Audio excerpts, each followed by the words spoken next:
Four stroke petrol engine, जिसे gasoline engine भी कहा जाता है, आजकल मोटर गाड़ियों में बड़े पैमाने पर इस्तेमाल किया जाता है। इसे बाइक और कार में पावर जनरेट करने के लिए इस्तेमाल किया जाता है। इस वीडियो में हम जानेंगे कि फोर स्ट्रोक पेट्रोल इंजन काम कैसे करता है। हमें अपने रोज़ाना के कामकाजों के लिए एनर्जी को एक चीज़ से दूसरी चीज़ में ट्रांसफ़र करने की ज़रूरत पड़ती है। कभी तो हम ऐसा हीट के माध्यम से करते हैं और कभी ऐसा वर्क के माध्यम से करते हैं।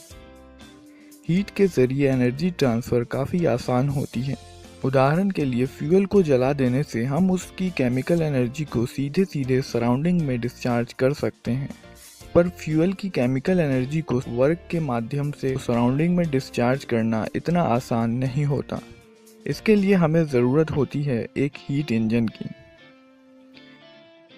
हीट इंजन एक ऐसा डिवाइस है जो पहले फ्यूल की केमिकल एनर्जी को थर्मल एनर्जी में और फिर थर्मल एनर्जी का इस्तेमाल करके वर्क बनाता है। पेट्रोल इंजन एक internal combustion spark ignition engine है, जिसका मतलब है कि एयर और फ्यूल के मिश्रण को इंजन के अंदर ही जलाया जाता है और इसे जलाने के लिए इलेक्ट्रिक स्पार्क का इस्तेमाल किया जाता है।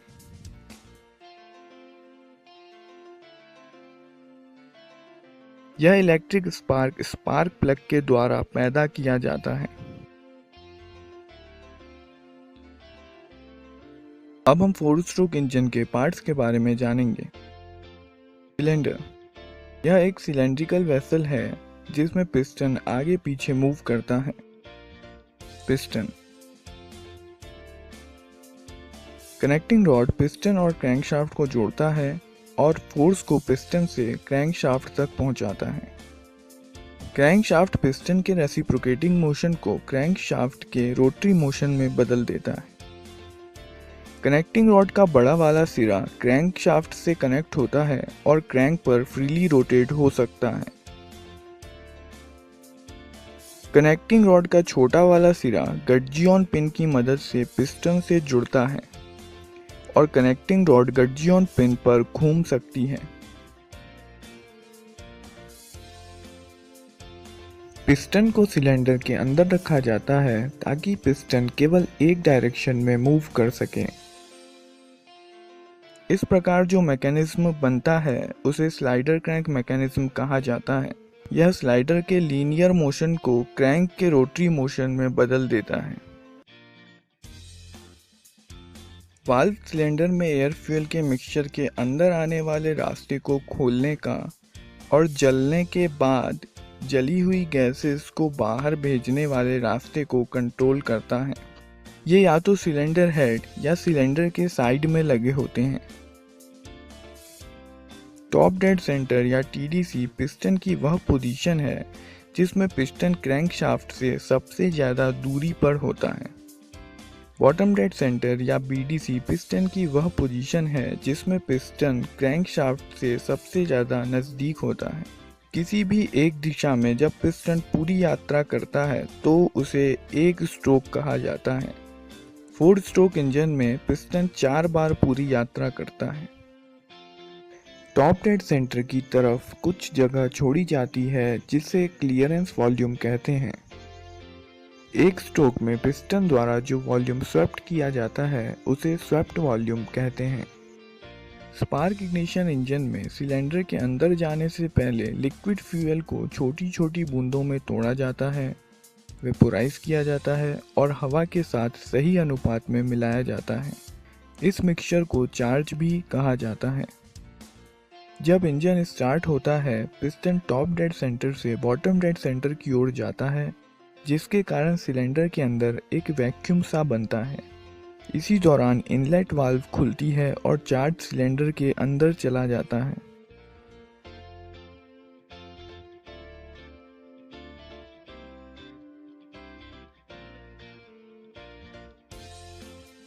इंजन अपना मोशन इनर्शिया के कारण जारी रखता है और कंप्रेशन स्ट्रोक की शुरुआत होती है। कंप्रेशन स्ट्रोक के दौरान दोनों वाल्व बंद होते हैं।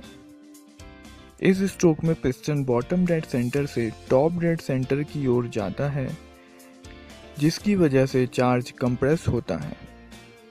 कंप्रेशन की वजह से चार्ज का टेम्परेचर और प्रेशर बढ़ जाता है। पिस्टन के टॉप डेड सेंटर पर पहुंचने से थोड़ा पहले बहुत कम समय के लिए स्पार्क प्लग के द्वारा एक स्पार्क पैदा किया जाता है, जिसकी वजह से चार्ज में एक विस्फोट सा होता है। इस वजह से अचानक से गैस का प्रेशर और टेम्परेचर बहुत बढ़ जाता है। डीजल इंजन से अलग पेट्रोल इंजन में चार्ज बहुत कम समय में जल जाता है। इतने कम समय में पिस्टन का मूवमेंट भी बहुत कम होता है और इसीलिए कंबशन चैम्बर का वॉल्यूम भी लगभग समान रहता है। इसलिए पेट्रोल इंजन में हीट एडिशन प्रोसेस को कांस्टेंट वॉल्यूम प्रोसेस माना जा सकता है। प्रेशर के बढ़ जाने से पिस्टन बहुत फोर्स के साथ नीचे धकेला जाता है और गर्म गैसेस एक्सपेंड होती हैं।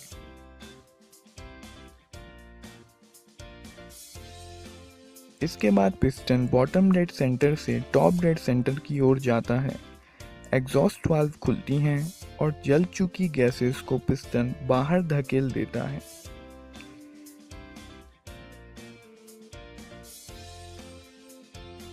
इसी के साथ साइकिल पूरा हो जाता है और इंजन का सिलेंडर फिर से फ्रेश चार्ज अंदर लेने के लिए तैयार है।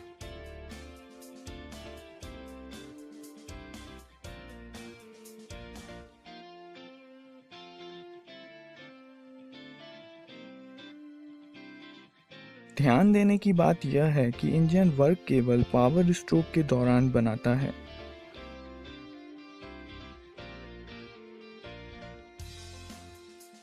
पावर स्ट्रोक के दौरान लोड के द्वारा जितना वर्क चाहिए इंजन उससे ज़्यादा वर्क बनाता है। इसी वजह से इंजन में एक्सेलरेशन होता है, जिसके कारण इंजन की स्पीड बढ़ जाती है।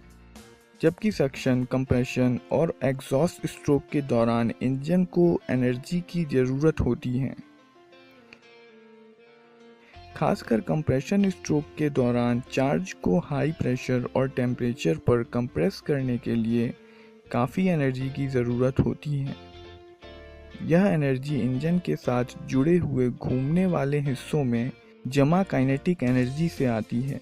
इसलिए इन स्ट्रोक्स के दौरान इंजन धीमा पड़ जाता है और इसलिए इंजन की गति में उतार चढ़ाव आ जाता है। गति की इस अस्थिरता को कम करने के लिए फ्लाईव्हील को जोड़ा जाता है। फ्लाईव्हील एक ऐसा व्हील होता है जिसका मोमेंट ऑफ इनर्शिया काफ़ी ज़्यादा होता है। इसका मतलब यह है कि फ्लाईव्हील की रोटेशनल स्पीड को बढ़ाने या घटाने के लिए ज़्यादा एनर्जी की ज़रूरत पड़ती है। दूसरे शब्दों में कहा जाए तो फ्लाईव्हील को एक्सीलरेट या डिसेलरेट करने के लिए ज़्यादा एनर्जी की ज़रूरत होती है। जब पावर स्ट्रोक के दौरान इंजन ज़रूरत से ज़्यादा एनर्जी बनाता है, तब फ्लाईव्हील को थोड़ा सा एक्सीलरेट करके यह एनर्जी फ्लाईव्हील में काइनेटिक एनर्जी के रूप में स्टोर हो जाती है। और जब इंजन को कंप्रेशन और दूसरे स्ट्रोक के दौरान एनर्जी की ज़रूरत होती है, तब फ्लाईव्हील थोड़ा सा डिसेलरेट होकर यह एनर्जी इंजन को उपलब्ध करा देती है। इसलिए इंजन की गति में उतार चढ़ाव काफ़ी हद तक कम हो जाता है। इलेक्ट्रिक स्पार्क बिल्कुल सही समय पर होना ज़रूरी है, वरना इंजन सही से काम नहीं करेगा। उदाहरण के लिए, अगर स्पार्क पिस्टन के टॉप डेड सेंटर पर पहुंचने से बहुत पहले ही हो जाए, तो चार्ज पहले ही जल जाएगा और प्रेशर बढ़ जाने से पिस्टन गलत दिशा में जा सकता है और आखिरकार इंजन रुक जाएगा। स्पार्क टाइमिंग कंट्रोल करने के लिए नए इंजन्स में कंप्यूटराइज्ड इग्निशन सिस्टम का प्रयोग किया जाता है। वाल्व्स को कैमशाफ्ट के जरिए कंट्रोल किया जाता है।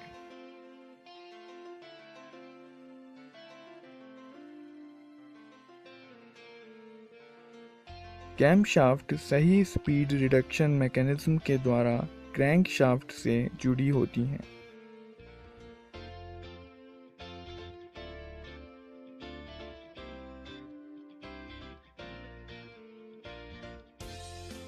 मैं आपको बताने वाला हूँ पिस्टन में रिंग लगाने का सही तरीका क्या है, कंपनी किस तरह से फिटमेंट देती है आपकी बाइक में। तो आप देखेंगे इस पिस्टन पे लिखा रहता है IN, सभी पिस्टन पे लिखा रहता है IN। IN का मतलब रहता है इनलेट। ये वाला पोर्शन जो रहता है वो रहता है आपके कार्बोरेटर की सप्लाई की तरफ। इसका अपोजिट जो रहेगा वो रहेगा एग्जॉस्ट की तरफ। ये है ऑयल एक्सपेंडर रिंग।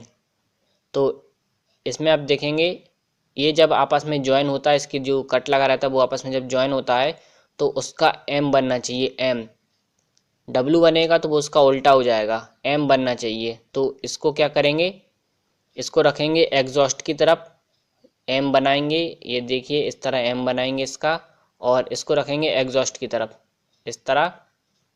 IN का अपोजिट रहेगा एग्जॉस्ट, और उसी तरफ रखेंगे इसका ये कट वाला पोर्शन और इसका M बनाएंगे। इसके बाद इसके ऊपर नीचे दो और रिंग लगे रहते हैं, उनका भी मैं बता देता हूँ। अभी मैंने मार्क कर दिया इसका यहाँ, ये पतले वाले रिंग रहते हैं और इनको बोलेंगे ऑयल एक्सपेंडर अपर और ऑयल एक्सपेंडर लोअर। तो ये दोनों रिंग लगते हैं। तो इसका जो ऊपर वाला रिंग लगता है ऑयल एक्सपेंडर के ऊपर वाला, वो लगता है यहाँ पर, और ऑयल एक्सपेंडर के जो नीचे लगता है वो लगता है यहाँ पर। तो लगा लेते हैं रिंग को, इसको मैं लगा देता हूँ। इसके बाद दो रिंग और रहते हैं, टॉप 1 बोलेंगे और टॉप 2 बोलेंगे।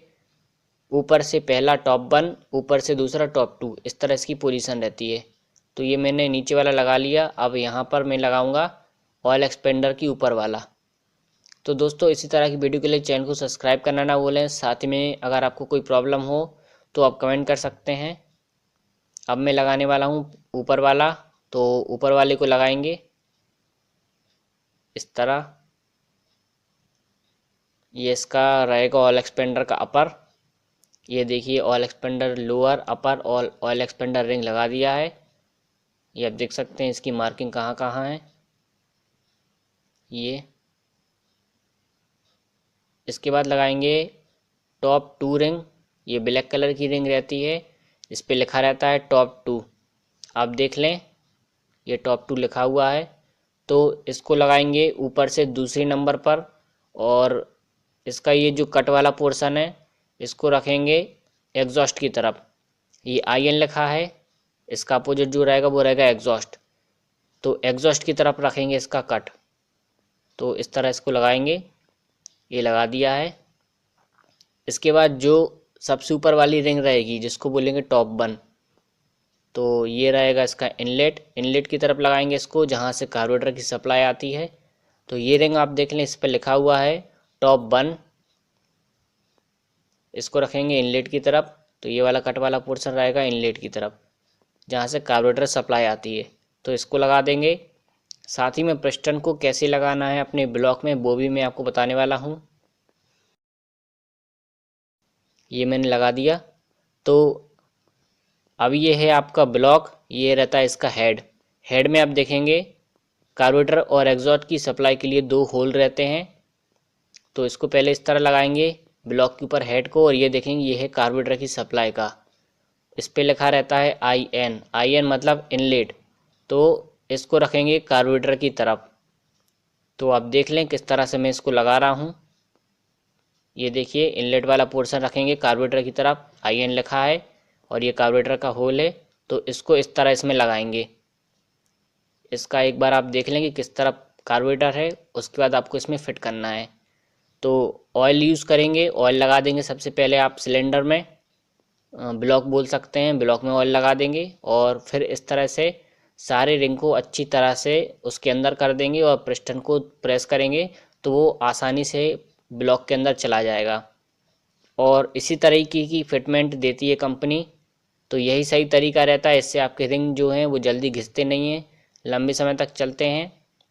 और इस तरह की वीडियो के लिए चैनल को सब्सक्राइब करना ना भूलें। साथ ही में अगर आपको कोई प्रॉब्लम हो तो आप कमेंट कर सकते हैं। ये आप देखिए ये इसको अच्छी तरह रिंग को लगा देंगे, और ये देखिए पिस्टन चला गया है। ऑयल का यूज़ कर लेंगे अगर लगता है कि वो टाइट है। रिंग आप देख लें कि रिंग कोई दब ना रहा हो, क्योंकि अगर रिंग अच्छे से उसमें जाते नहीं है तो वो फिर प्रेस नहीं होंगे और ये अंदर नहीं जाएगा। तो ये प्रेस हो गया है और ये आप देख सकते हैं इसके अंदर चला गया है। तो इसी तरह की वीडियो के लिए चैनल को सब्सक्राइब करना ना भूलें। अगर आपको कोई प्रॉब्लम है तो आप कमेंट कर सकते हैं। दोस्तों, मैं पहले एक वीडियो बनाया था मोटरसाइकिल इंजन वर्किंग के बारे में। उसमें मैंने आपको बेसिक चीज़ें बताई थी।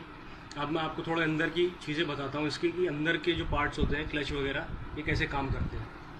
तो हेड में तो जैसे मालूम है आपको कि ये रोकर आर्म्स होते हैं जो वाल्व को ओपन करते हैं। ये टाइमिंग चेन होती है, ये उसका स्प्रोकेट होता है, और ये बीच में जो ये स्प्रोकेट जिसके ऊपर लगा हुआ है उसको कैम शाफ्ट कहते हैं। और अब आप नीचे आ जाइए, देख सकते हैं आप, ये टाइमिंग चेन जो थी ऊपर से जो आ रही थी वो इस क्रैंक शाफ्ट के ऊपर चढ़ी हुई है। ये क्रैंक शाफ्ट है, ये इसके ऊपर चढ़ी हुई है। तो क्रैंक शाफ्ट कैम शाफ्ट को रोटेट करती है इस टाइमिंग चेन की मदद से। आप ये देख सकते हैं, ये ऑयल पंप है। इसका काम है ऑयल को पूरे इंजन के अंदर फेंकना। ये ऑयल यहाँ सम्प में भरा रहता है नीचे। ये नीचे आप देख सकते हैं, इसका इनलेट है, यहाँ से ऑयल खींचता है और पूरे अंदर गैलरीज जो है उनके अंदर ऑयल को भेजता है। अब मैं आपको बताता हूँ क्लच के बारे में। ये आप देख सकते हैं, ये पूरी क्लच असेंबली है। ये देखिए, ये क्लच असेंबली है और ये इसका हब है जिसके अंदर ये क्लच लगती है। अब आप देख सकते हैं, ये जो ड्राइव है, ये शाफ्ट है, ये प्राइमरी ड्राइव है, यानी कि ये दो इसके अंदर शाफ्ट होती है गियर्स की। ये ड्रिवन गियर्स है। जो क्रैंक शाफ्ट है वो इनको घुमाती है, और ये जो है वो दूसरी शाफ्ट को घुमाते हैं, जिससे एनर्जी जो है, जो पावर बन रही है, वो बाहर के स्प्रोकेट पे आती है। आपको बाहर का स्प्रोकेट भी दिखाया था मैं, इस तरफ है। तो देखिए, वो स्प्रोकेट है जिसके ऊपर सारी पावर आती है बाहर। तो ये एक शाफ्ट के ऊपर चढ़ा होता है जिसके ऊपर गियर होते हैं। ऐसी एक दूसरी शाफ्ट होती है जो मैंने पीछे की तरफ आपको दिखाई थी। तो ये फाइनल ड्राइव है जिसके ऊपर ये स्प्रोकेट है। इस स्प्रोकेट के ऊपर चैन चढ़ी होती है जो रियल व्हील को घुमाती है, यानी कि पीछे के पहिए को घुमाती है। तो इंजन से पावर जब इसमें आएगी तभी मोटरसाइकिल चल पाएगी। तो ये चलता है इस दूसरी शाफ्ट की वजह से। ये वो शाफ्ट है, ये शाफ्ट जब रोटेट होगी तभी वो जो फाइनल ड्राइव वाला स्प्रोकेट है वो रोटेट हो पाएगा। और ये अभी गियर में डली हुई है, इसलिए अगर ये रोटेट होगी तो वो रोटेट होगा ही होगा। पर इंजन की पावर इस क्रैंक शाफ्ट में आती है, तो इस क्रैंक शाफ्ट से पावर जानी चाहिए इसमें, जो कि ये करता है काम ये क्लच हब। इस क्लच हब पे आप देख रहे हैं गियर्स है। ये गियर्स एक तरफ जुड़ते हैं इस गियर से, और एक तरफ ये शाफ्ट पे चढ़ा होता है। देख सकते हैं आप, ये शाफ्ट पे जुड़ा हुआ है और इस तरफ ये जुड़ा हुआ है इस गियर से। तो क्रैंक शाफ्ट घूमती है तो ये गियर भी घूमता है और ये हब भी घूमता है। पर ये हब जो है, खाली इस हब की वजह से ये शाफ्ट नहीं घूम सकती। इसके लिए पूरी क्लच असेंबली डालनी पड़ती है। आप देख सकते हैं, ये जो शाफ्ट है ये फ्रीली घूम रही है और हब पे कोई असर नहीं पड़ रहा। तो इसको कंप्लीट करने के लिए क्लच असेंबली की ज़रूरत पड़ती है। तो ये वो क्लच असेंबली है। ये क्लच हब चढ़ा होता है शाफ्ट के ऊपर। इस असेंबली का काम होता है इस शाफ्ट को इस हब से जोड़ना।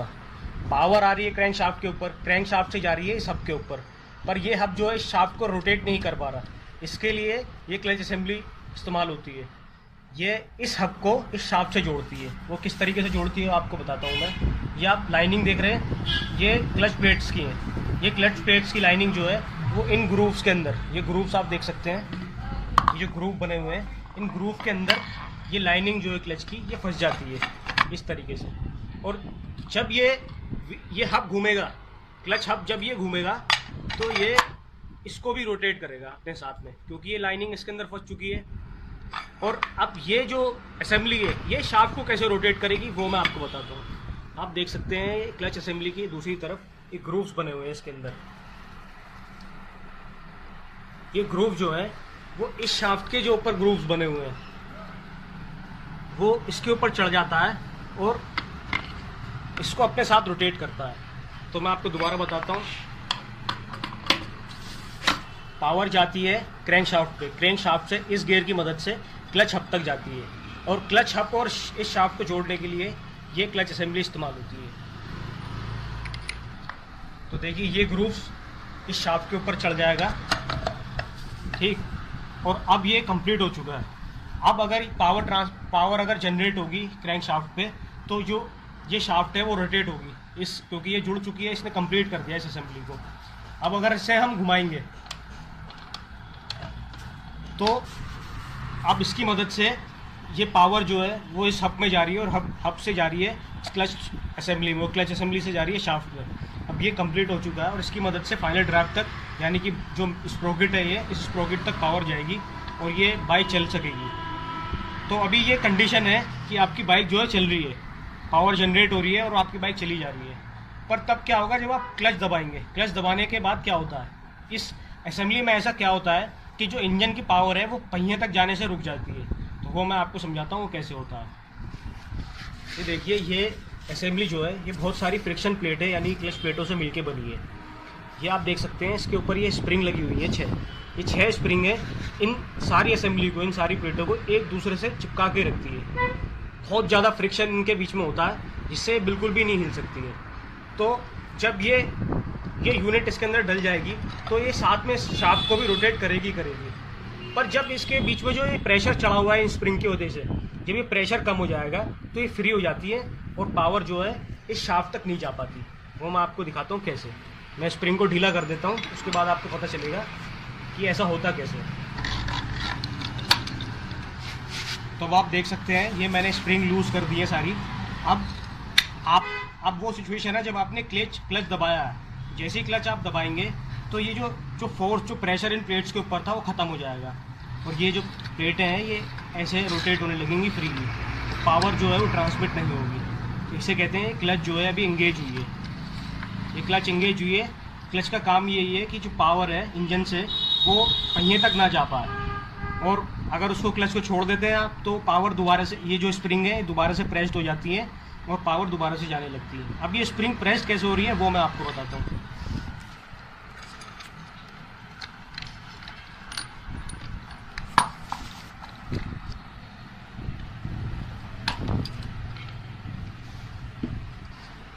तो जो क्लच है वो फ्री कैसे होती है वो मैं आपको बताता हूँ। तो देखिए, ये क्लच कवर है। इस क्लच कवर के ऊपर ये एक इसकी असेंबली है। जब हम क्लच दबाते हैं तो एक वायर के ज़रिए ये खींचती है इस तरीके से। ठीक, इसको खींचने से क्या होता है, ये अंदर देख रहे हैं आप एक शाफ्ट है। मैं जैसे ही इस असेंबली को खींचता हूँ, जैसे मान लीजिए मैं क्लच दबा रहा हूँ, तो ये शाफ्ट है ये ऊपर की ओर आती है और क्या होता है, इस असेंबली के ऊपर ये एक बेयरिंग लगा होता है। ठीक, ये शाफ्ट जो है, ये शाफ्ट इसको प्रेस करती है। इसके प्रेस होने से क्या होता है, क्योंकि ये फंसा होता है शाफ्ट के ऊपर इस नट के ज़रिए, तो ये रिमूव नहीं हो सकता कहीं पे। तो जैसे ही वो इसको प्रेस करती है तो ये हिस्सा जो है ये इस हब पे ऐसे लगा होता है पीछे की तरफ। तो जैसे ही इसको प्रेस करते हैं ये पीछे का हिस्सा जो है ऐसे ओपन हो जाता है, ऐसे इस तरीके से, और स्पेस हो जाती है, ये फ्री हो जाती है और आपस में इनके जो फ्रिक्शन होता है वो बिल्कुल ख़त्म हो जाता है और जो पावर ट्रांसमिट हो रही थी वो होनी बंद हो जाती है। और अब मैं आपको बताता हूँ ऑयल पंप के बारे में। ऑयल पंप कैसे काम करता है। ये देखिए, ऑयल पंप है ये काम करता है इस हब की वजह से ही। इस हब के बहुत सारे काम हैं इंजन के अंदर। ये गियर जो है इसके अंदर वो इस पंप को घुमाता है अपने साथ। ये देखिए आप, ये गियर यहाँ पे मैच्ड हो रखा है इस हब के गियर के साथ। तो जब ये गियर घूमेगा तब तक ये पंप चलेगा। यानी कि जब इंजन स्टार्ट होगा तो ये हब तो घूमेगा ही, क्योंकि डायरेक्ट क्रैंक शाफ्ट से जुड़ा हुआ है। बेशक फाइनल ड्राइव तक पावर ना जाए, पहिए तक पावर ना जाए, पर ये हब तो घूमेगा ही। तो जब हब घूमेगा ये ऑयल पंप भी चलेगा। तो ये इस तरीके से काम करता है। और आपको बताता हूँ अब मैं किक असेंबली के बारे में। ये किक असेंबली है, पूरी किक शाफ्ट है। इसके ऊपर ये गियर चढ़ा हुआ है, एक ये गियर दूसरा इसके ऊपर साथ में जुड़ा हुआ है। ये भी चलता है इस हब की मदद से ही। ये छोटा गियर जो है इस वाले गियर से मैश होता है। मैं दिखाता हूँ आपको कैसे।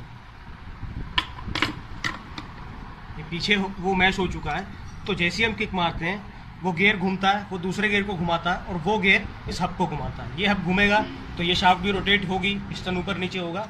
इस तरीके से किक काम करती है। और जाते जाते आपको इस वीडियो में एक चीज़ और बताता हूँ मैं, गियर कैसे शिफ्ट होते हैं। तो देखिए, गियर शिफ्ट होते हैं। ये गियर शिफ्ट ड्रम होता है। इस ड्रम का काम होता है गियरों को आपस में मैश कराना, जोड़ना और हटाना। तो जैसे ये रोटेट होता है तो गियर शिफ्ट होते हैं, गियर मैच्ड होते हैं। इसको रोटेट करता है ये लीवर। ये लीवर का एक सिरा बाहर दूसरी तरफ निकला होता है। आप ये देख सकते हैं, इसके ऊपर ये एक कोनिकल एक थिम्बल टाइप लगा हुआ है, ये देखिए इस तरीके से काम करता है। ये पिन जो इसके ऊपर चढ़ी हुई है, ये इन पिनों को घुमाता है इस तरीके से, ये देखिए। ये गियर डल रहे हैं और ये गियर निकल रहे हैं, ठीक। तो ये इस तरीके से काम करता है। देखने के लिए बहुत बहुत शुक्रिया। और जानकारी आपको दूसरे वीडियो के अंदर बताऊँ।